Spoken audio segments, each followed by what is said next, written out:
Hey, hey, hey. Hi, everybody. How you doing? Ooh, honey, it's hot. Oh, I accidentally unplugged my computer, so I'm sorry I'm a few minutes late. Hello, hello, hello. If this is your first time joining me, I am Carla Renata, the Curvy Critic, and you have tuned into the Curvy Critic with who? Me, Carla Renata. If this is your first time joining me, give me a big thumbs up to let me know you were here. Click that bell for notifications if you are on YouTube and subscribe to the channel because you never know who you might see here at the Curvy Critic with Carla Renata. Let me say hello to my peeps that are in the chat room. Hello, Kenneth and Brandon. Nice to see y'all. Thank you for joining me again for another edition of the Curvy Critic with Carla Renata. This is episode 180, y'all. I've actually done more than 300 episodes of the Curvy Critic, but I've only done about, oh, that's very bright. I've only done about 180, almost 200 here on this platform. But I got a great show for y'all today. I got Tiffany Haddish, Ty Sheridan. I have Afton Corbin from the Pixar short 20 something, and I have Mary Elizabeth Winstead and Miku Patricia from Kate.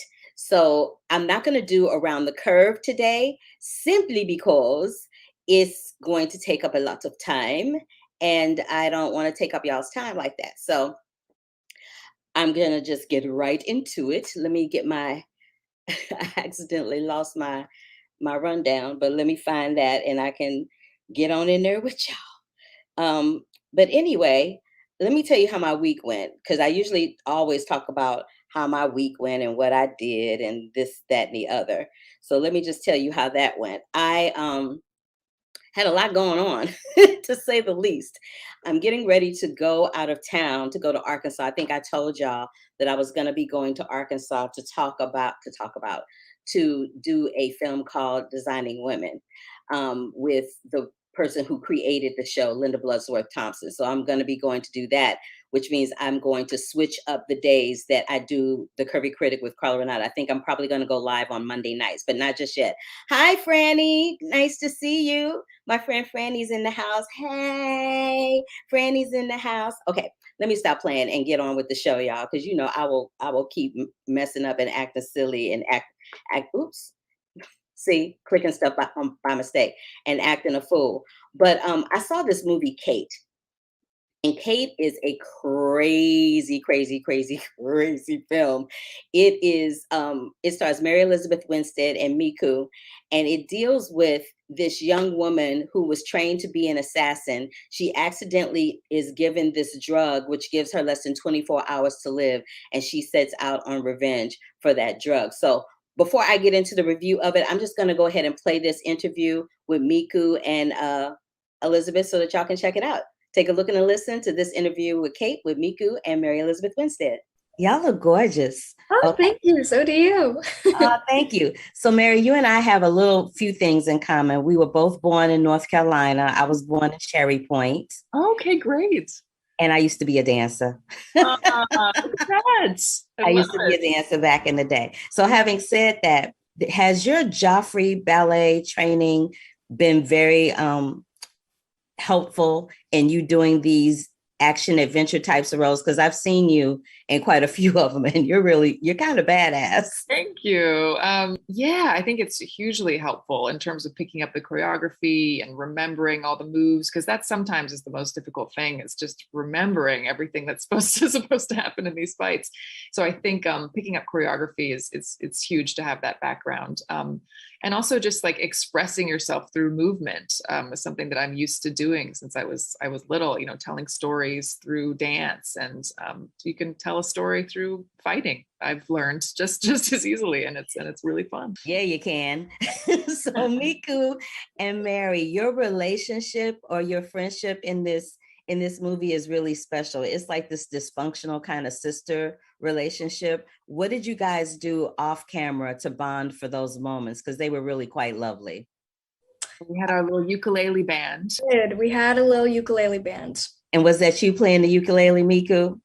It was both of us, actually. Oh, you play too? Yeah, Yeah. not well, not very well, but I do play, it's kind of like it's a great thing on set because it's so portable. You can take it anywhere. So you just pick up a, ukulele, get on a plane and it's such a nice way to relax in between. Yeah, it would be very nice. We'd be screaming at each other in the scenes, and then off camera we would just be playing the ukulele singing. So it would be nice. What was your favorite song to break out on the ukulele between the two of you?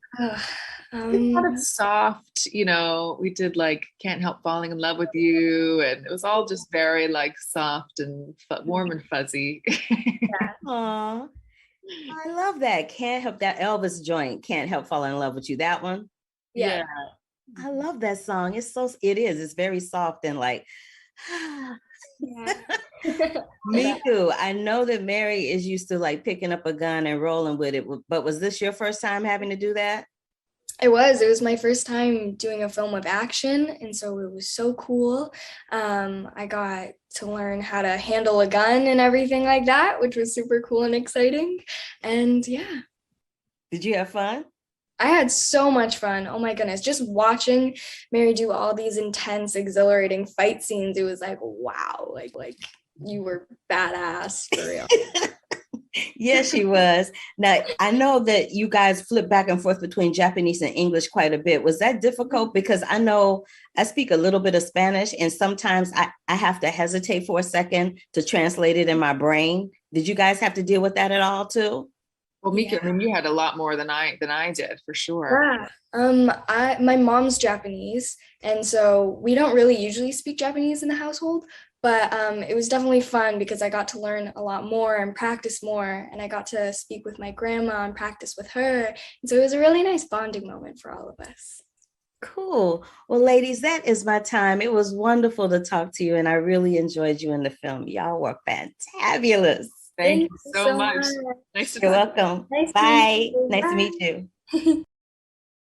Okay, so before I get to Cedric, who is the director of Kate, let me tell you a little more specifically what I thought about Kate. Kate is going to be released on Netflix on September 10th, which is coming up this week.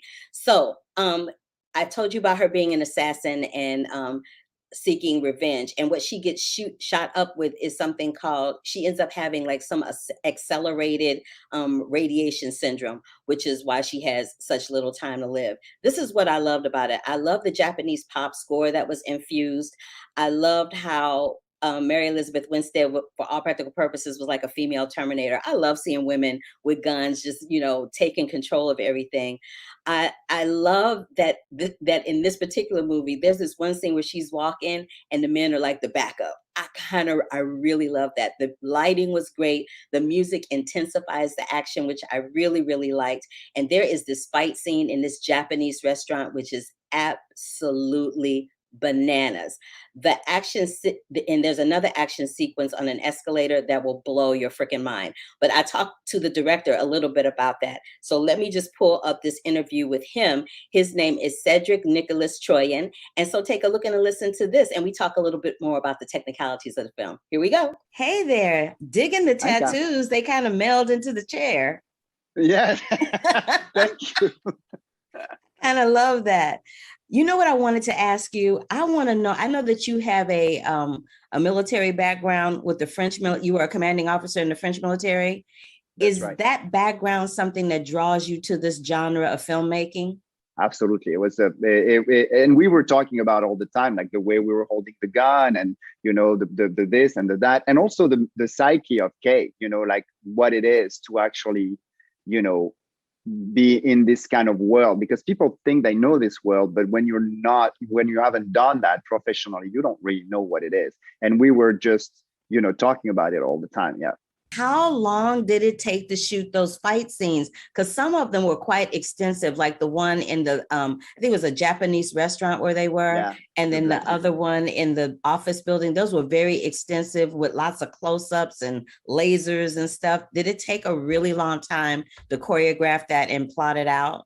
Yeah, it takes a while. But what I do with Jojo is like, first of all, we're looking at the set and at the location and this and that, and then we kind of we kind of create all the action looking. We have the little models and she can go here and it can go there and he come kind of here and can get there. We're playing like kids, and then when we know what the actions are and what we're doing, then all of a sudden they are rehearsing it with all the stunt team. So we pre-shoot it with the stunt team, and then on the day it goes a lot faster and we're trained and this and that. But it takes it takes a few days for each scenes for sure. Like I would say 3-4 days to 6 days sometimes, depending on the scene. Yeah.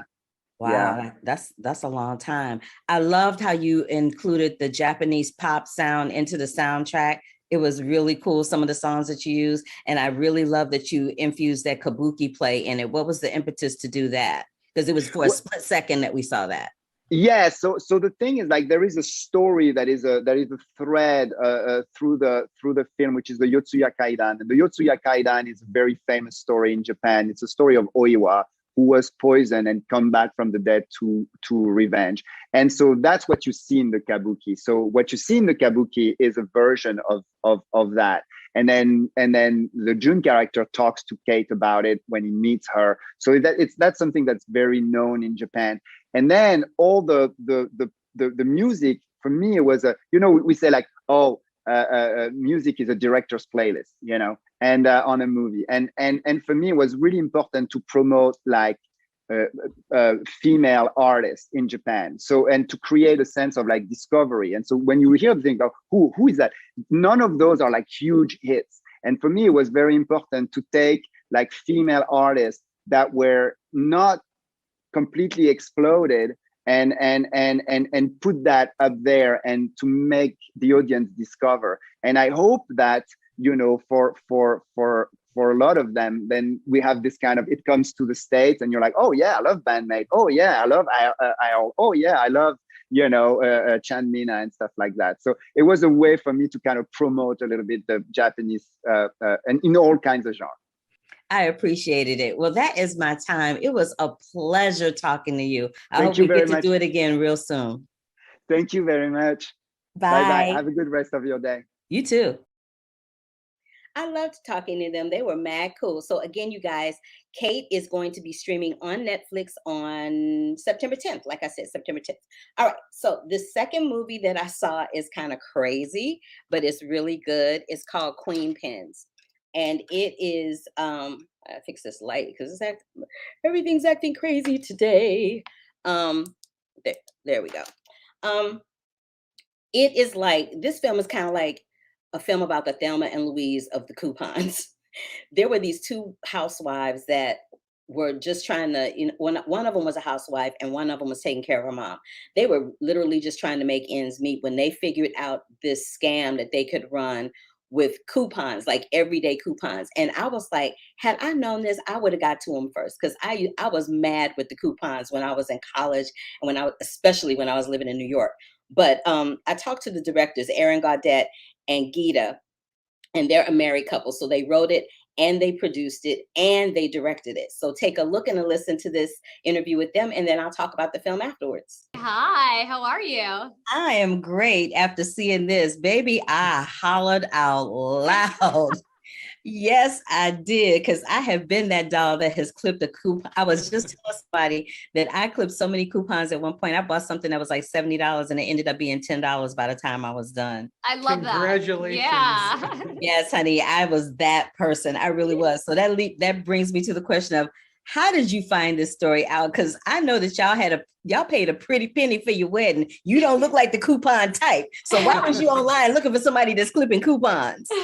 Well, I love a good deal, so I'll just start with that. But we were taking a deep dive trying to find another story to tell, because out here in Hollywood, everything gets picked up so quickly.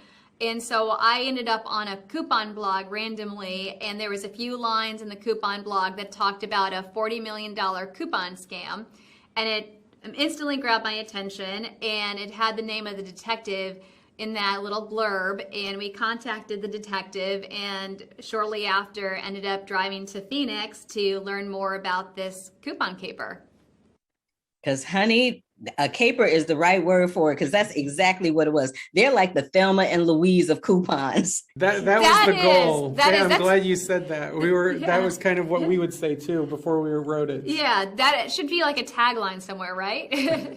Yeah, that should. You know what? I'll write it in my review, and maybe they'll use it as a quote or something. But they were truly like the Thelma and Louise of coupons. I also want to talk about the music, because a lot of the music that you guys use is, is right on point. Like there's that moment where Kristen has on that blue dress and she's walking into the bank, and y'all use that song "Devil with the Blue Dress On."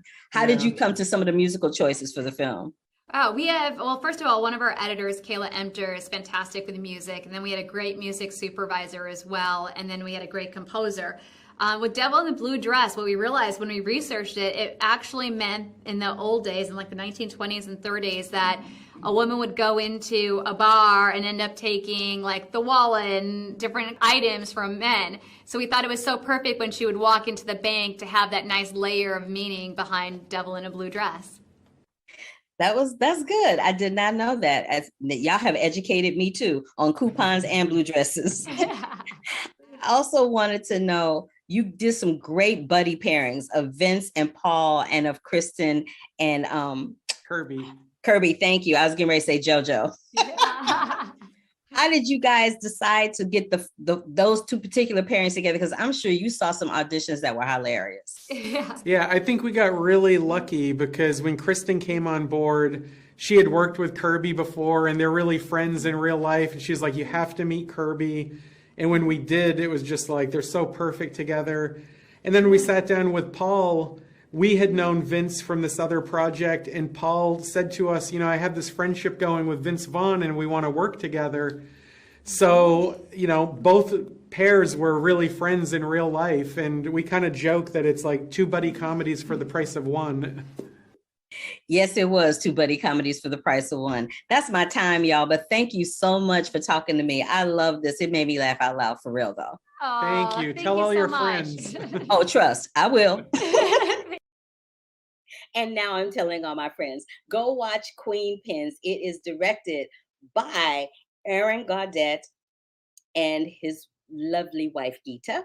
And you guys, it's hilarious. It's just the way that the story unfolds, the comedy that is infused. It literally is two buddy comedies for the price of one. It's a little slow in some spots, but when it picks up and they put the pedal on the gas, it keeps moving really, really well. All right, so that's Queenpins, September 10th. Most of these films that I'm talking about are going to drop on September 10th. All right, so now let's get into Shang-Chi. Baby, Shang-Chi. I don't even know what to say about Shang-Chi. Shang-Chi is the most amazing film I have ever seen in my entire life. What black people had with Black Panther, this is what my Asian brothers and sisters are gonna get with Shang-Chi. And let me just give you some history about Shang-Chi. So basically, Shang-Chi is written and directed by Destin Daniel Cretton. It is a story about the unarmed weapon mastery kung fu, this master of kung fu named Shang-Chi, and how he passes down his art to his son, but it's not without consequences and pain and loss. The guy that plays Shang-Chi, Simu Liu, you're not ready for him. You're not ready for him. He is the bomb. We got old school, OG, fierce woman, Michelle Yeoh in there. We got Minga Zhang playing Xialing, and we got Awkwafina. Baby, when I tell you these kids are letting us have it in Shang-Chi. The production design is insane. The sound design is insane. The costumes are insane. The storyline is great. And those fight sequences are to die for. They are to die for. You really don't want to miss it. It is breaking box office records. It's wonderful. It dropped on September 3rd through Marvel Studios in tandem with the Walt Disney Corporation. And it's only playing in theaters. It is not streaming right now. So if you want to see it, you either have to wait for it to stream on television at some point and or go to the theater and see it. But you really kind of want to go to the theater. Go to like an early morning screening where there's not a lot of people or something to see it. But honey, It is well worth it. Trust and believe. Let me holler at some people in the chat room real quick. I see that Audrey is in the house. Hi, Audrey. Welcome. I see that my friend Franny's in the house. So hello, Miss Franny. I see Brandon, and Brandon says, by the way, Monsters at Work got renewed for a second season. Thank you for that news, Brandon. And thank you, Audrey Shaka, for joining us. And I believe Kenneth was in the house too, Kenneth Williams. So I think that's his name, Kenneth. Yeah. So Kenneth Williams is in the house. Hey, how you doing? I want to just say hello to everybody before I continue on with the show. Now let's get into this next film that I kind of enjoyed. There's this film called The Card Counter, and it stars Tiffany Haddish, Oscar Isaac, and Ty Sheridan. And what I really love about The Card Counter is that it's given Tiffany Haddish an opportunity to show some chemistry and a side of her that most people are not ready for and most people have not seen. She is shredding every single frame of this. And the chemistry between her and Oscar Isaac is absolutely bananas, off the charts, crazy. It's crazy.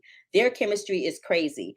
And so The Card Counter is about this ex-military dude who gets out, and he's trying to find revenge for some things that happen. And I can't tell you what it is or I'll ruin it for you, but he's trying to exact some revenge for some things that happen. His behavior is a little odd.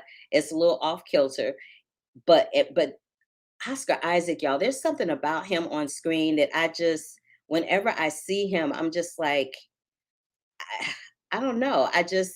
There's something about his presence. He reminds me of a really young Al Pacino back in the day, because Al Pacino had that mystery, that smoldering sexiness about him that really kind of works for me on the screen. But the chemistry between him and Tiffany Haddish is just bananas. But before I finish talking about The Card Counter, let me talk about this film, this Pixar short for the Disney Channel and Pixar, from this young lady named Afton Corbin. She has a short called 20 something, and it's an animation short. It's probably about 3, maybe 4 minutes long. And it deals with how in our 20s, by the time we turn 20, we think we're grown. We think we've done all these things. And then we find out we're not as grown as we thought. And we're not as fierce as we thought.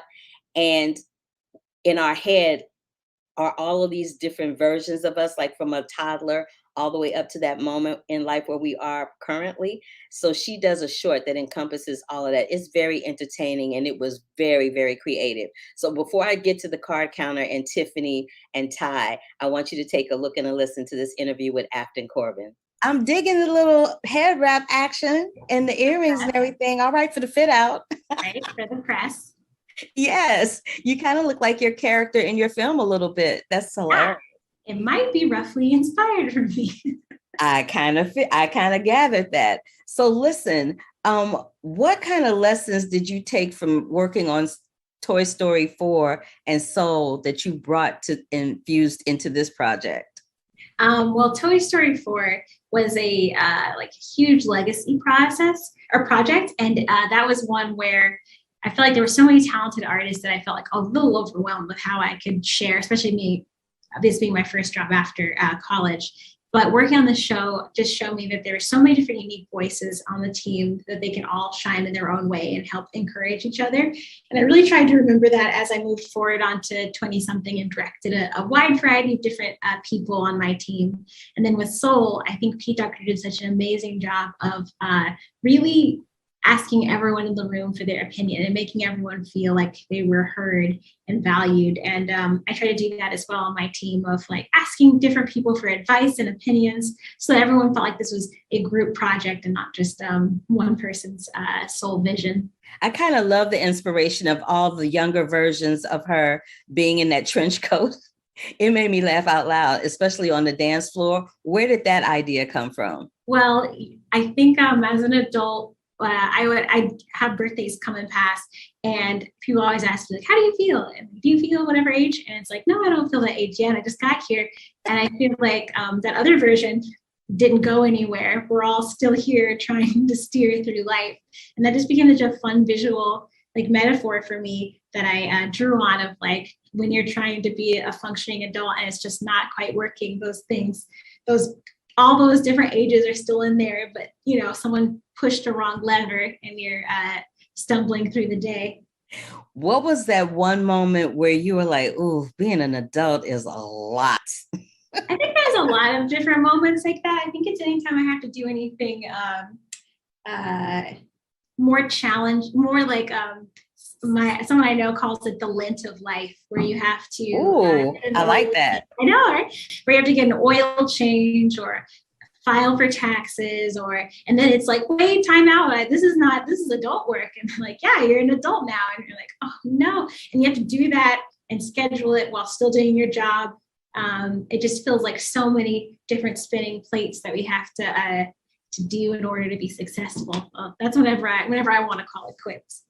Girl, from one POC to another, I'm happy that you're in this space. I'm happy that we have someone with you with new, fresh, and innovative ideas in this space that can help keep the animation alive from our perspective. So thank you for that. And thank you for your time today. I really appreciate you. Thank you. You're welcome. Bye. Bye-bye. So if you guys go over to the Pixar channel, you'll be able to see Afton's short 20-something in the Pixar short. It's a streaming television series on the Disney Plus channel. So you'll find it on the Disney Plus channel under the Pixar content. Thank you, Afton. Appreciate you. All right, so let me finish talking about, actually, you know what? I'm gonna hop to Ty Sheridan, and then I'll talk a little bit more about Card Counter. So take Card Counter. Card Counter. So take a look and a listen to this interview with Ty Sheridan from the Card Counter. I'm digging those guitars in the background. You play digging your background too. Thank Pretty you. Cool. Thank you. You're in Texas, yeah? Yes, ma'am. Did y'all get hit by the hurricane? No. Not that part of Texas? No, we had a little rain. A couple little thunderstorms, but nothing crazy over the weekend. Oh, that's good. I only asked because a girlfriend of mine was going from Louisiana to Houston, and she was she was caught in that gridlock on the freeway. So I was like, oh, I know he's from Texas. Let me make sure he's okay, because that would be helpful. Yeah, no, I think the folks east of here got it a lot worse than we do. Oh, good. Well, I'm glad you're safe and sound. Yeah. No, thank you. Yes. So those interrogation scenes that you did with Oscar, how frightening were those to shoot? Because I was like, oh no.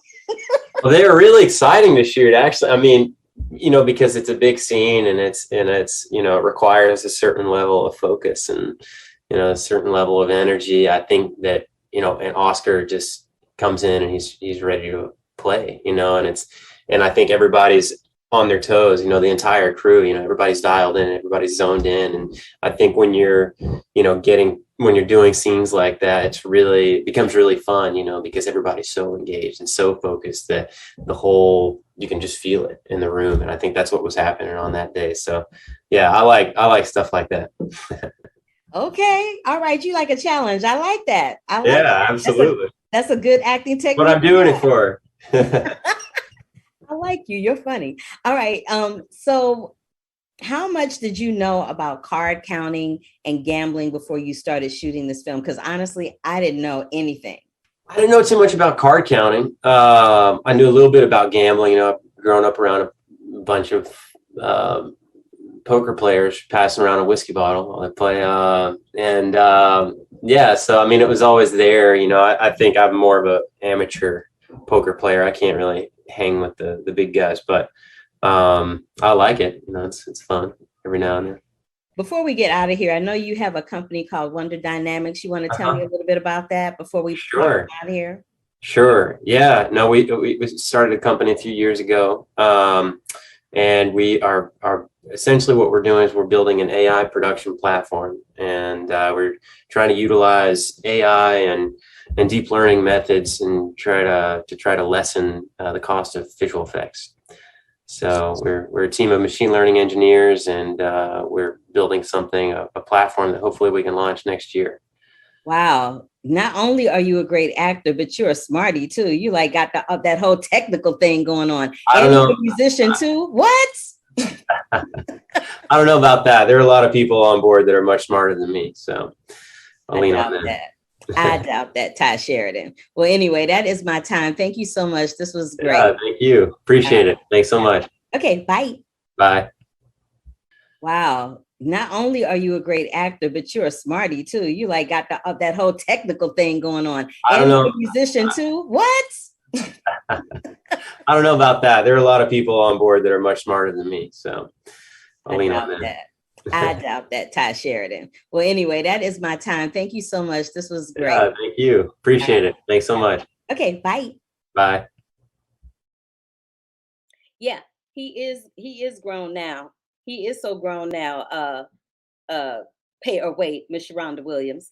And if y'all have not checked out Sharonda Williams's podcast, Pay or Wait, please pop your way over there. She does some really good stuff over there. Thanks for popping in, Mom.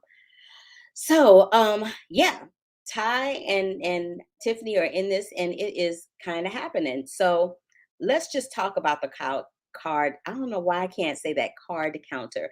It is produced by Focus Features. It too will be dropping on September 10th. It stars Ty Sheridan, Oscar Isaac, and Tiffany Haddish. And like I said, that energy between Tiffany and Oscar is bananas. But it's told with Ty Schrader's Paul Schrader. I have a friend named Todd Schrader. Paul Schrader. Written and directed by Paul Schrader, and it's told with the cinematic intensity that he likes to bring to his films. It's like a revenge thriller kind of story, and Oscar's character is like a military interrogator, and he turned gambler, and now he's going back to the ghost of his past to get some kind of peace in his world. But while I'm finishing up, let's go on and go to this interview with my girl, Tiffany Haddish. Now, y'all know Tiffany is crazy, and we had a lot of fun. So take a look and a listen to this interview with Tiffany Haddish, and then I'll come right back and tell you what's happening at 2. Carla, before you came on here, I was like, I wish there was vodka in this cup. I'm just drinking hot water with lemon in here. I'm like, dang, I wish it was vodka. And then you was like, I was like, hey! And she's like, hey, girl. That's it. I was just telling myself. I'm digging the blonde and the green. That looks very beautiful. Thank you. I'm trying to appropriate the white culture, you know.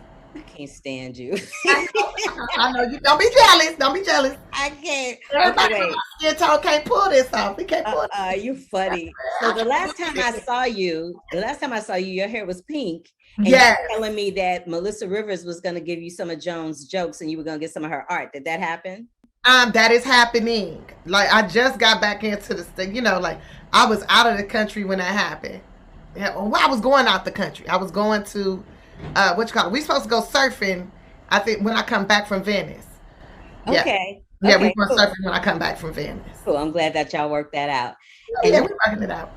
Good. Yay. And I just need to say that I'm really proud of you for picking roles that show you in a strong boss woman kind of light, because that's what you exemplify in real life. And I see that you're mirroring that in your cinematic life. So I just want to say that to you before we. Wait, Dan, what about this role I got coming up where I'm playing a weak victim? Well, we ain't gonna talk about that one in this. We're gonna talk about everything up to this point. I'm just showing range. But I've been that victim before. I've been weak. I've been there. That's why I'm able to do it. Well, everybody been there at some point, haven't we all? Yes, we have. We're human, you know. That part. Yeah. You're human. Mm-hmm. And then I wanted to know this chemistry between you and Isaac, honey. It was steamy, hot, and lovely. It was steamy, hot, and lovely. It's my first sex scene ever. I know this. So let's talk about that. How were you feeling about that? Okay, I ain't gonna lie to you.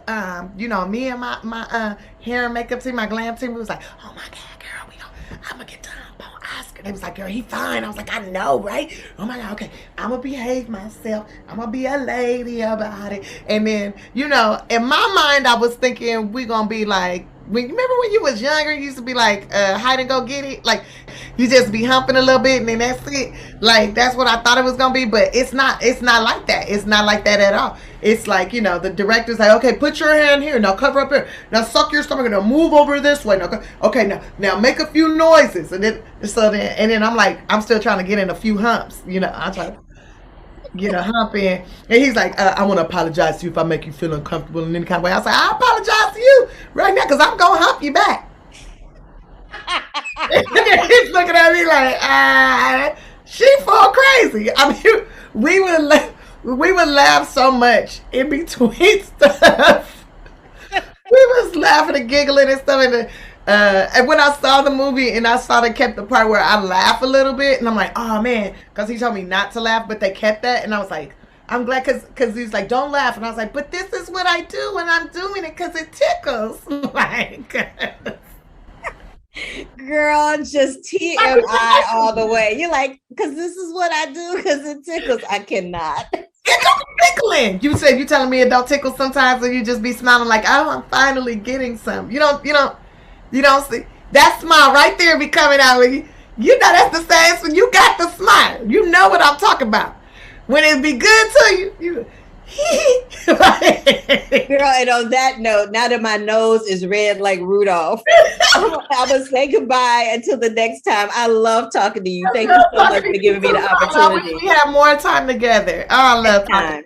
Next time We're gonna get more time. I'll see you later. You make sure. Bye. I am gonna make sure. I'm like, I need more time with Carla. Bye, girl. I'll see you later. Bye. Oh my gosh, she made me laugh so hard. It was so much fun to talk to her. This is the second or third time I've had an opportunity to interview Tiffany Haddish, and each time is better than the time before. Thank you so very much. Thank you, Sheridan. Thank you, Tiffany Haddish. Thank you, Gita, Aron, Afton, Mary Elizabeth, Miku, and Cedric, all for your time and your interviews today. I really appreciate it. So let's talk a little bit about the Toronto International Film Festival. It starts this week. It goes from September 8th through September 18th. And a lot of the films are already being talked about because the Venice Film Festival and the Telluride Film Festival are happening in tandem. So both of the film, some films are at both festivals at the same time and being screened on different days. So if you go on social media, you're going to see all kinds of stuff about all of them. But I just wanted to talk about it here so that you have some semblance of what's going on here. So one of the films that I saw that I liked a lot was this film called Blue Bayou. It's a beautiful film that is written, starring, produced by, and directed by Justin Chon, who is to your left, to your right, if you're watching the screen, and to the left is Alicia Vikander, who is an Oscar-winning actress. I'm really hoping that this is a breakout film for Justin. I met Justin when he did a film called Gook a little while back. He is an amazing talent that Hollywood has been sleeping on for far too long. So be looking out for Blue Bayou at some point. It's only going to be playing in theaters once it hits the circuit after the festival. Dune premiered at the Toronto International Film Festival, starring my little baby Zendaya. Oscar Isaac is also in that film. Oscar Isaac is all over the place. He is crushing it. And this is a remake of the original Dune film that came out before, and it's directed by Denis Villeneuve. There's a film coming out called The Wheel, which I will be talking about. So be on the lookout for that at the Toronto International Film Festival. There's a documentary about Julia Child, the infamous cook, Julia Child. Wonderful documentary about her. I had an opportunity to screen that. I also had an opportunity to screen The Many Saints of Newark. It's a prequel to The Sopranos. Great performances in that film. And that young man on the left of the screen who looks a lot like James Gandolfini, that's his son, Michael Gandolfini. The Eyes of Tammy Faye, which is starring Jessica Chastain. I call Jessica Chastain like the Lon Chaney of actresses. You do not know it is Jessica Chastain until like the credits roll, or you knew ahead of time that she was in the movie. She is crushing it in this film. I can't wait to tell you more about it after it plays at the festival. And I'm also going to see Dear Evan Hansen. I saw a film called Violet and the Mad Women's Ball. I will be talking about all of those films here at the Curvy Critic with Carla Renata. So hold up, wait a minute though. Next week, I'm going to have Jen Colella and the cast and the director from Come From Away, the musical that was on Broadway that is now going to be a musical film in the same vein that they did Hamilton. So a lot of musicals, because people can't necessarily go see them, are now being made into films, which is a great thing because not everybody can get to New York. Not everybody wants to travel to New York right now. It's a situation with a pandemic and all of that. But let me just run through the films that I talked about already so that y'all can be on the lookout for them. Please make your way to see The Card Counter with Tiffany Haddish, Oscar Isaac, and Ty Sheridan. Make sure that you check out Kate. It'll be streaming on Netflix with Mary Elizabeth Winstead and Miku Patricia.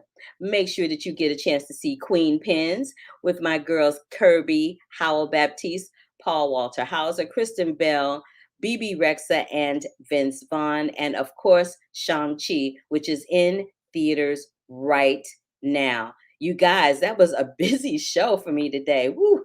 And it went hella long. I didn't mean for it to go that long, but it went hella long. Anyway, all of the individual interviews that you saw here, you can also see on my YouTube channel. They will be there in the one-on-one playlist. So you can catch them all here if for whatever reason you couldn't sit through the whole show today or whatever. And next week, I'm going to have, in addition to the cast from Come From Away, I'm going to have Chicago Party Aunt, which is streaming on Netflix, with some of my Superstore alum, Lauren Ash, John Barinholtz, and his brother, Ike Barinholtz. And then I'll be talking to the creators and Roy O'Malley. I'll be talking to all of those people. So I'll give you a TIFF wrap up or get close to a TIFF wrap up because I said it doesn't end until the 18th. So I will, just as a side note, I will be here next Sunday, the 12th. But after that, on the next time I will stream will be on the 20th, not the 19th, the 20th. I will be streaming on Mondays at like around, I think about 5 o'clock Pacific. And I'm sorry, 5 o'clock, 5, yeah, is that 5? Yeah, 5 o'clock Pacific, 7 Eastern. I may change the time. I'll let you know. Just look out on my social media for all of it. But thank you so much for joining me for this edition, episode 180 of The Curvy Critic with Carla Renata. I am your host, Carla Renata. Click that bell for notifications on the YouTube channel and subscribe to the channel. Give me a big thumbs up to let me know you were here. Click that thumbs up below and let me know that you were here. I hope that you enjoyed the interviews. It's always my pleasure to bring you interviews and tell you about what's happening, what's not. Check my TikTok channel and check my IG for Around the Curve. It should be up in the next hour or so, okay? So until the next time, y'all, have a wonderful week. Enjoy yourselves. Have a great time. And love, peace, and hair grease. Until next week. Okay. Deuces. Bye.